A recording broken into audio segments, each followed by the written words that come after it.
Diabetic neuropathy, যেটা খুব বড় একটা প্রবলেম এবং যার কারণে অনেকেই বলেন রাতে পা কামড়ায়, ঝিমঝিম বারবার অবশ অবশ হয়, কিরকম জানি পিলপিল পিলপিল করে, ঘুম থেকে উঠে একটু বিছানা থেকে নেমে কিছুক্ষণ হাঁটলে আবার গিয়ে একটু ভালো লাগে, আবার ঘুমাতে হয়। দর্শক, এই প্রবলেম থেকে যদি আপনি পরিত্রাণ পেতে চান, সবচেয়ে বেস্ট একটি এক্সারসাইজ বাসায় বসে আজ থেকেই শুরু করতে পারেন।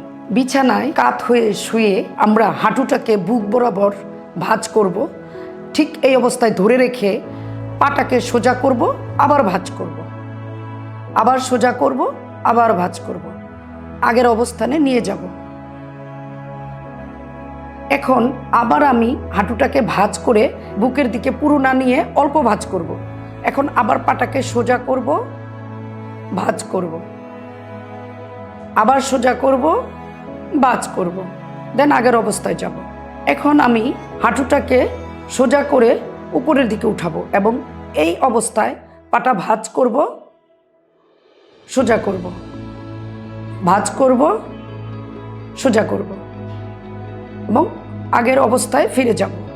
ঠিক এভাবে আমি 2 পায়েই করব। প্রতিদিন কমপক্ষে 3 বার করব, প্রত্যেকটা ব্যায়ামই যাতে 10 থেকে 12 বার হয়।